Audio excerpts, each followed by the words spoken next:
भीख मत मांग उससे कि उसे अपनी ऑडियंस दे दे कि मैं बच जाऊं, फुकरा अपनी ऑडियंस दे दे कि मैं बच जाऊं। नहीं बचेगा भाई तू। हाँ, अब कोई नहीं बचेगा क्योंकि हट आया अनवर करंट।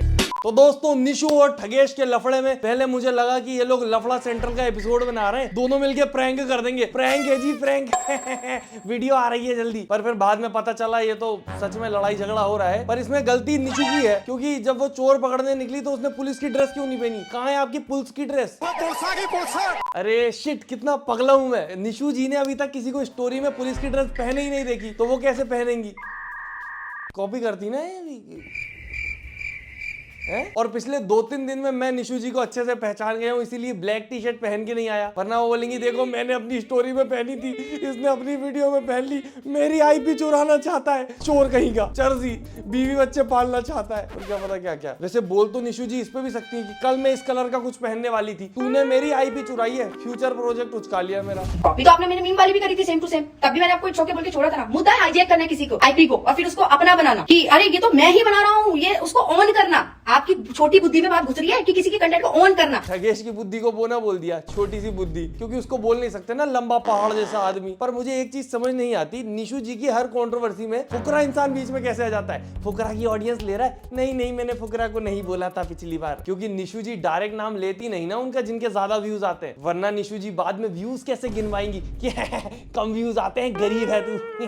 व्यूज तो आते नहीं है, मुझसे आया मुंह चलाने, बड़ा आया कम व्यूज वाला, मेरे ज्यादा व्यूज है, तू है कौन? तू खुद को गलत बोल, तू खुद की औकात देख। क्योंकि तेरे व्यूज आ कहाँ रहे हैं? मैं तेरे डेड चैनल से कंट्रोवर्सी करके क्या करूंगी? तू मेरे चैनल के एवरेज व्यूज देख ले और अपने 6 मिलियन के उठा के देख ले तू, ठीक है? और मेरे को तेरे में कोई इंटरेस्ट नहीं है। और ठगेश का नहीं पता मुझे, मैं तो रो देता भाई, यहाँ पे व्यूज नहीं आ रहे। ये कैसा पर्सनल अटैक है? तेरे तो व्यूज नहीं आ रहे, नहीं आ रहे यार, क्या करे बेचारा यूट्यूबर, नहीं आते कभी कभी व्यूज, ऊपर से नीचा दिखा रहे इस बात पे, व्यूज नहीं आ रहे। बाकी दोस्तों, जिन लोगों को नहीं पता मैं मुद्दा बता देता हूँ। तो 2 यूट्यूबर हैं, ठगेश और निशु तिवारी, तुम्हें पता चल ही गया होगा। इन दोनों ने मिलके एक दूसरे के साथ स्टोरी पर लड़ाई करना शुरू करी। जब मैं स्टोरी देखने गया तब मुझे पता लगा कि ठगेश के ऊपर इल्जाम लगा दिया निशु तिवारी ने कि ये तो चोरी करता है, मेरा कंटेंट कॉपी करता है, और डायरेक्ट स्टोरी पे इल्जाम लगाया उसने। ऐसा नहीं था कि बात नहीं होती थी, बात होती थी, वो भी बहुत प्यार से बात होती थी कि अरे निशु जी आप नाराज तो नहीं हो गई? नहीं ठग्गू जी, मैं क्यों नाराज होंगी, आपका अपना स्टाइल है, अपना तरीका है, आपने उसमें बनाया है, मुझे क्यों नाराजगी होगी? और ये प्यार भरा डिस्कशन इन लोगों का तब हुआ था जब ठगेश की वीडियो के नीचे निशु तिवारी ने कमेंट किया था, क्योंकि निशु जी के हिसाब से ठगेश ने उनका कंटेंट कॉपी कर लिया था। और कहीं ना कहीं देखा जाए तो ठगेश ने उस वक्त कंटेंट एकदम स्विच किया था और एकदम आईआरएल इंटरव्यू टाइप के कंटेंट बनाने गया था, और वैसा उससे पहले निशु का एक रीसेंट वीडियो डाला था और वो भी चला, ठगेश का भी चला। तो ऑडियंस को भी लगा कि हाँ यार ये दोनों कंटेंट थोड़े सिमिलर है। पर ज्यादातर लोग जो समझदार थे उनको समझ आ रहा था कि कॉपी नहीं बोल सकते आप इसको, क्योंकि एक इंसान का इंटरव्यू 10 लोग लेते हैं, इसमें कॉपी कैसे बोलेंगे? और एज अ क्रिएटर ठगेश ने भी सोचा कि जब निशु को कोई प्रॉब्लम नहीं है तो कोई दिक्कत ही नहीं है, फिर तो पता ही है तुम्हें ठगेश वीडियो बनाने में कहां पीछे रहता है। कर दिया उसने अनाउंस, मैं तो 3, 4, 5, 6 पार्ट लाने वाला हूं दोस्तों।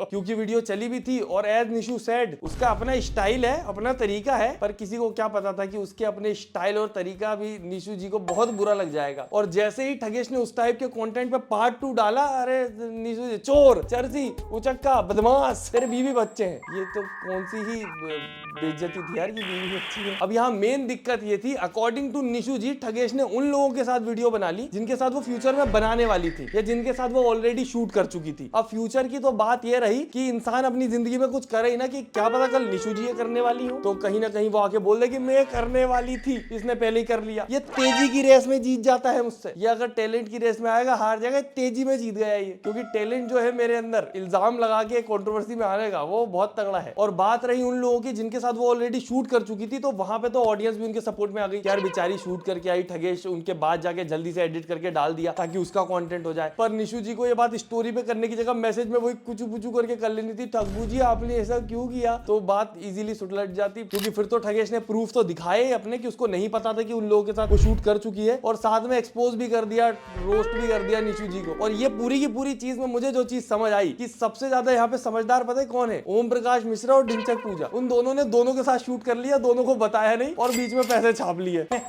दोनों शाणे थे, उन्हें पता था अगर बता देंगे तो शायद दूसरा बंदा शूट ना करे। और अब इन दोनों को लड़वा के वो दोनों कहीं चैन की रोटी तोड़ रहे होंगे कि लड़वा दिया। आपने मुझे पागल औरत बोला, क्लाउन बोला, आप पता है क्या लग रहे हो?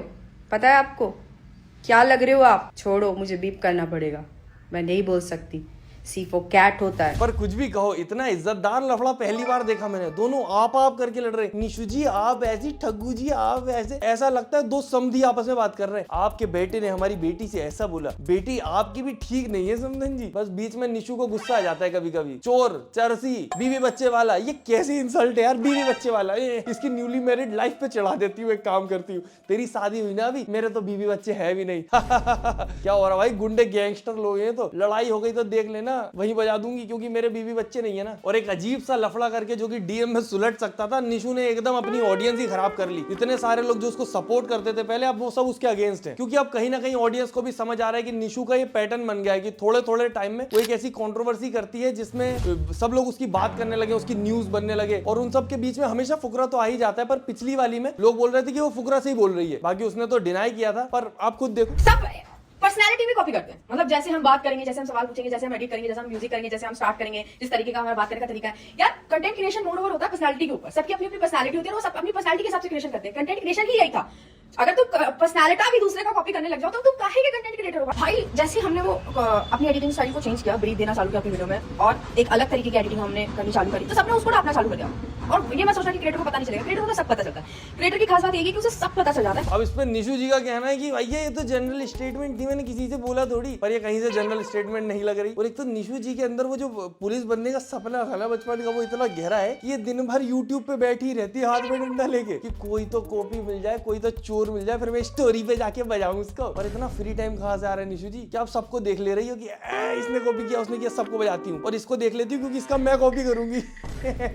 बस ये ना आके मुझे पकड़ ले, क्योंकि मेरे को तो सब अलाउड है ना जी। बाकी जैसा आपने इस वीडियो में देखा, वो कभी कभी छोड़ देती कि चल यार कॉपी किया कोई बात नहीं, पर वो कभी कभी नहीं छोड़ती जब उनको अपनी अगली वीडियो के लिए हाइप चाहिए होती है। जैसे इस बार नहीं छोड़ा। बाकी ठगेश के मामले में तो उसने इनको पकड़ लिया, पूरा का पूरा एक्सपोज कर दिया कि आयुष सापरा का कंटेंट छाप छाप के ग्रो हुई है। और उधर आयुष सापरा ने भी वीडियो बना दी कि हाँ यार चोरी तो करती थी, अब क्या करूं, इनको क्या बोलूं मैं, चोर। देखिए सारी चीजें, पहली बात ये नहीं कि मुझे पता नहीं थी। I was aware of all these things, all the videos that were stolen or that ideas that were copied by Nishu from my channel. Yes.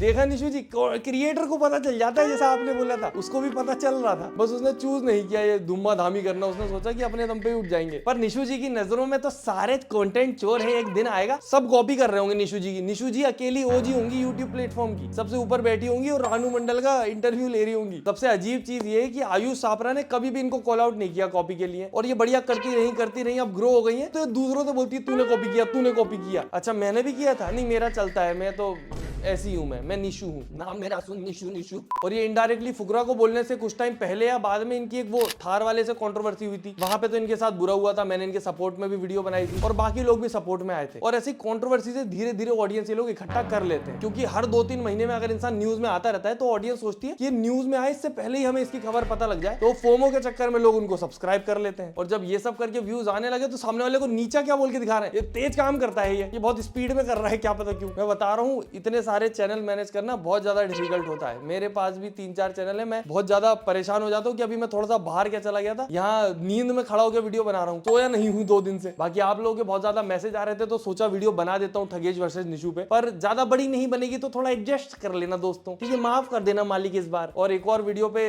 Research चल रही है बहुत ज्यादा हैवी, और वो जो टॉपिक है वो बहुत ज्यादा अच्छा और इंपॉर्टेंट है, तो मैं चाहूंगा कि भले इस वीडियो को लाइक, सब्सक्राइब, कमेंट कुछ भी मत करना इस पे, पर वो वीडियो को जरूर शेयर कर देना, उसको ज्यादा से ज्यादा देखना ताकि ज्यादा लोगों तक जाए और ज्यादा लोगों को पता चले कि क्या चल रहा है। और मुझे फर्क नहीं पड़ता कि मुझे कोई कॉपी करे या मेरी पूरी वीडियो उठा के डाल दे, क्योंकि मेरा मुद्दा होता है उस टॉपिक को, उस मुद्दे को ज्यादा से ज्यादा लोगों तक पहुंचाना, और मैं चाहूंगा वो ज्यादा लोगों तक पहुंचे, ना कि ये सब। आप पता है क्या लग रहे हो?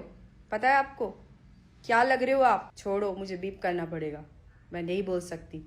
सी फॉर कैट होता है। क्योंकि तेरे व्यूज आ कहाँ रहे हैं? मैं तेरे डेड चैनल से कंट्रोवर्सी करके क्या करूंगी? बाकी मुझे जो चीज सबसे ज्यादा अजीब लगती है कि निशु की हरकतें देख के लगता है कि वो किसी भी क्रिएटर की रिस्पेक्ट नहीं करती। वो सबको ऐसे देखती है कि इसको तो इसके थ्रू फेम मिल गया, ये तो फुकरा का फेम मांग रहा है, इसके अंदर टैलेंट नहीं है, ये दूसरों के दम पे उठा है, दूसरों की बुराई करके ग्रो हुआ है। तो वो जो कंटेंट बनता है ना दूसरों से डेयर लेके उनका फोटो थंबनेल में डालने का, वो भी दूसरों के नाम पे चलता है, क्योंकि थंबनेल में उन्हीं लोगों को देख के आए लोग, उनने क्या डेयर दिए आपके लॉजिक के हिसाब से। मेरे हिसाब से तो जो डेयर कर रहा है उसकी देख रहे हैं, क्योंकि रोस्टिंग में भी जो रोस्टिंग कर रहा है लोग उसको देखने आते हैं, उसके ओपिनियन देखने आते हैं। अगर उसी को देखना होता जो रोस्ट हो रहा है तो उसकी प्रोफाइल भी है, वहीं पे जाके देख लेते। पर लोगों को रोस्टर का ओपिनियन जानना होता है। तो कोई फर्क नहीं पड़ता, मुझे किसी से कोई लालच नहीं है, किसी के साथ कोलैब करने का कोई लालच नहीं है, मैं किसी की चाटनी नहीं बैठी हूँ यहाँ पे, ना मुझे ये है कि किसी बड़े चैनल से मेरा कुछ हो जाए, मेरे को कभी कोई फर्क नहीं पड़ता था ना पड़ेगा। और ये वाली जो बात हुई थी, मैं किसी का फेम नहीं मांगती, मैं किसी की नहीं चाटती, मैं कॉलेब करने में भी इंटरेस्टेड नहीं हूँ। कर चुके आप बहुत ज्यादा कॉलेब, जो लोगों से डेयर लेते थे ना बड़े बड़े यूट्यूबर से, वो कहीं ना कहीं उनकी ऑडियंस आई थी। और ये एक बार मेरे पास भी आई थी डेयर लेने। मेरी जब इनसे बात शुरू हुई थी, इनने आगे मुझे फॉलो किया तो मैंने फॉलो बैक कर लिया कि चलो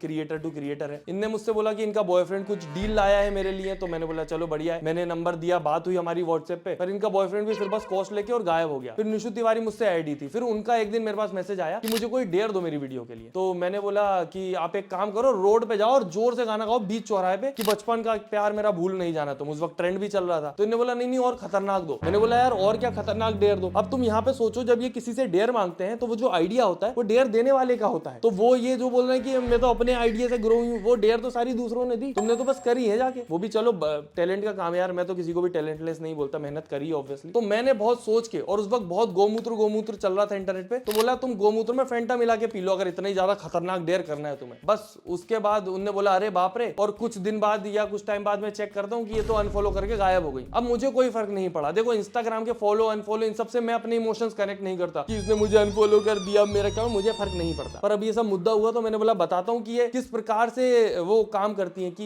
ये मतलब तब तक ही इंसान से कनेक्टेड रहती है जब तक इनको काम रहता है। बाकी एक चीज और है जो आसानी से हो जाती है, वीडियो को लाइक, चैनल को सब्सक्राइब और फेवरेट पार्ट कमेंट, तो जल्दी से कर दो, देर किस बात की। और मैंने अपनी वीडियो में ज्यादा इसकी वीडियो उसकी वीडियो दिखा के कॉपी के एग्जांपल नहीं दिए, क्योंकि मुझे पता है जो चैलेंज वीडियो वाला जॉनरा है इसमें बहुत कम टॉपिक है मार्केट में। तो बाकी सब लोग आपस में थोड़ा बहुत इंस्पिरेशन लेके बनाते रहते हैं, थोड़ा मिलता जुलता, वो एक दूसरे से इंस्पिरेशन ले रहे हैं और कर भी क्या सकते, कोई ऑप्शन भी नहीं है। और सब at the end of the day सीख रहे हैं, काम कर रहे हैं, सर्वाइव करने की कोशिश कर रहे हैं, क्योंकि इंटरनेट हर दिन बदलता है। और मैं एक चीज जानता हूं कि यूट्यूब पे अगर आप हो तो कोई भरोसा नहीं है, आज ऊपर हो कल नीचे भी जाओगे। डाउनफॉल सबका आता है और अकल सबकी ठिकाने लगती है। और फिर वही सब याद आता है कि जिस इन्विटेशन को हम मॉक कर रहे हैं, मजाक उड़ा रहे हैं, वही बाद में हमको याद आएगा कि काश कोई बुला ले तो वापस हमारा चैनल उठ जाए। और मैं पर्सनली बताऊं तो पहले मुझे निशु की स्टोरी देख के लग रहा था कि बेचारी के गेस्ट से पहले जाके बात कर ली, गलत किया सब, पर जब वो इतना बुरा बोलने लगी, पर्सनल अटैक करने लगी, तो मैं ऑलरेडी ऐसा हो गया था कि यार ये तो गलत ही कर रही है। सामने वाले ने अगर गलत किया भी है तो तुम उसको इतना ज्यादा हर कुछ बोल के खुद को ही खराब दिखाओगे। पर ठीक है, ऐसी चीजें इंसान तभी करता है जब उसमें घमंड आ जाता है, और घमंड तो रावण का भी नहीं टिका। बाकी हम मिलते हैं अगली वीडियो में। Tata bye bye, good night, धन्यवाद।